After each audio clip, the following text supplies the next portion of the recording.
السلام عليكم. يا مساء البسبوسة. ايوه، هنعمل النهارده مع بعض احلى بسبوسة. هنعرف كل التركات والحركات بتاعه البسبوسة وازاي تطلع ناجحة معاكي من اول مرة.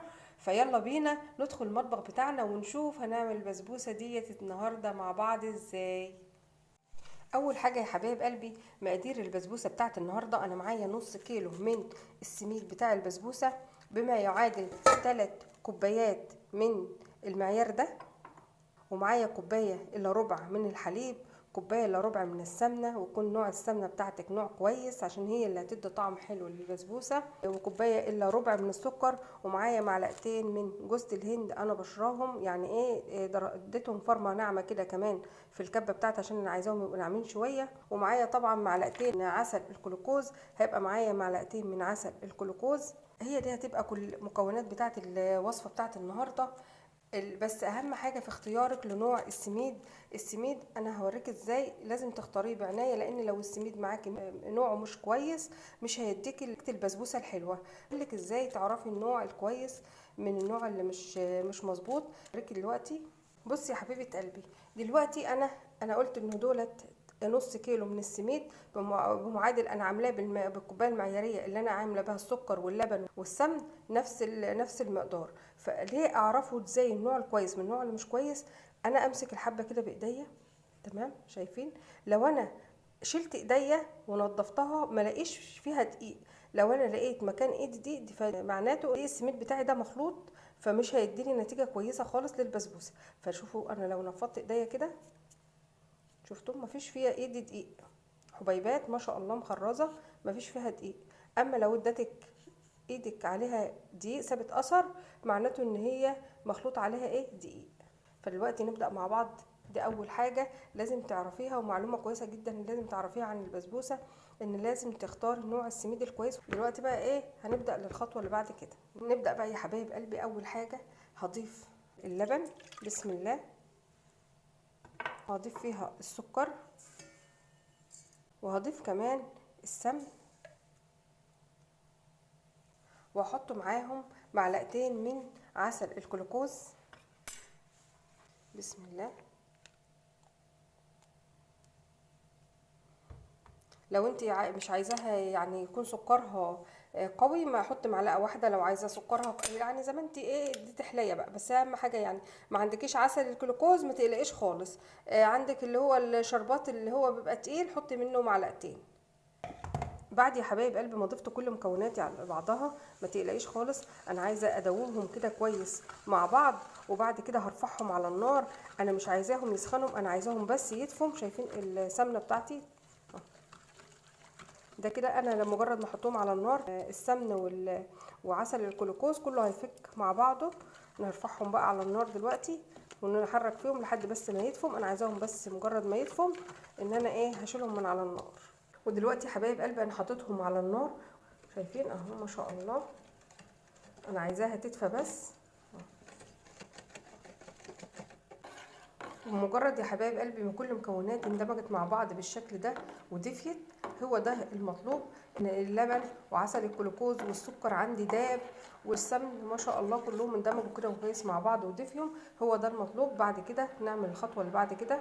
وبعد كده ده السميد بتاعي هضيف له معلقتين جوز الهند اللي انا طبعا مديالهم تنعيمه كده في الكبه بتاعتي. هقلبهم مع بعض بالشكل ده.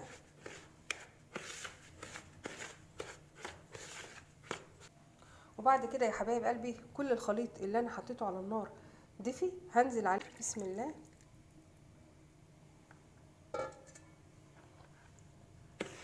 انا طبعا هي ما بتحتاجش عجن، يا دوبك هقلبهم وادوبهم كل المكونات بتاعتي ببعض بس بالشكل ده. اتاكد ان كل الحبيبات بتاعتي شربت من الخليط علشان تبقى متغلفه كلها. شايفين ما شاء الله؟ بعد كده هجيب بقى صينيه مقاس 28 او مقاس 30 وادهنها دهنه محترمه من السمن، وافضي فيها كل المكونات بتاعتي دي. وللصينيه بتاعتي يا حبايبي قلبي مقاس 30 او 28 المتوفره عندك، فيها في الحجم ده، ودهنتها دهنه كويسه جدا من السمن زي ما انتم شايفين. بعد كده هضيف احط كل الخليط بقى اللي انا عملته انزله فيها. بسم الله.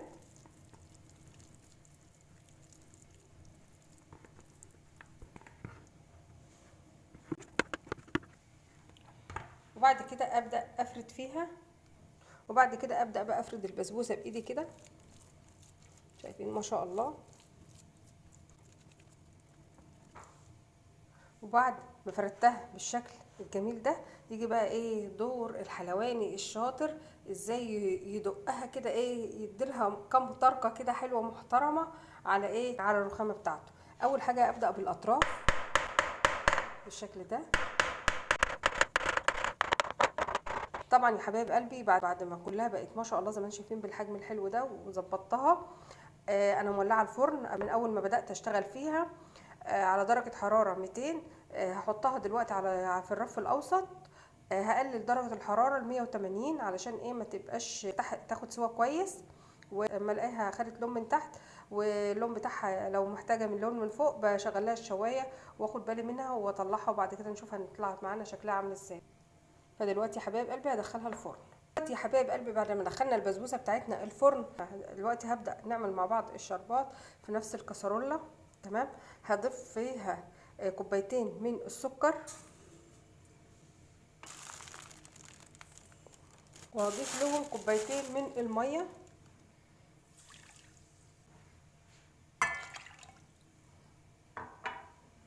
وهقلبهم مع بعض كويس. هدوب السكر. معروف ان شربات البسبوسه بتبقى عباره عن ميه وسكر، عامل زي الميه والسكر كده، يعني ايه بيبقى شربات خفيف. فهدوبهم كويس مع بعض واحطهم على النار ياخد غلوه والتانيه واطفي عليهم. ودلوقتي يا حبايب قلبي انا رفعته على النار، هياخد غلوه والتانيه وهقفل عليه. هو الشربات بتاع البسبوسه معروف ان هو بيبقى ساخن، والبسبوسه بتاعتي سخنه كده. السكر بتاعي داب خالص مع الميه، اسيبهم بقى ياخدوا غلوه والتانيه واطفي عليهم. وبعد يا حبايب قلبي الشربات بتاعي ما جهز بالشكل ده. التركه اللي بتفرق شرباتك عن اي شربات تاني وتطلعه زي بتاع الحلواني بالظبط، ان هو طبعا انت بتقولي حاطط كل السمنه البلدي دي ازاي في قلب البسبوسه. انت هتحطي التركه دي، هو اللي بيعملها حلواني، ان هو بيجيب معلقه من السمنه البلدي بعد ما الشربات يكون جهز بالشكل ده، ويروح حاطط معلقه السمنه البلدي في قلب الشربات. طبعا تيجي تسقي بقى البسبوسه بتاعتك تلاقي كلها ايه طعم السمنه البلدي، ودي اللي بتفرق في البسبوسه البيتي عن البسبوسه بتاعت الحلواني. اصبحت بقى ريحه السمنه البلدي قلب المكانه. وكده يا حبايب قلبي اصبح الشربات بتاعي جاهز. ودي يا حبايب قلبي صينيه البسبوسه بتاعتي بعد ما طلعتها من الفرن. شايفين قد ايه ما شاء الله اللون بتاعها عامل ازاي. هنسمع دلوقتي مع بعض احلى نغم ممكن نسمعه في حياتنا، ان احنا نسقيها الشربات بتاعها. بسم الله. وطبعا ما تنسوش اللايك والشير والاشتراك في القناه وتفعلوا زر الجرس عشان يوصلكم عني كل جديد. ودلوقتي انا سقيتها كل كميه الشربات اللي انا عملتها.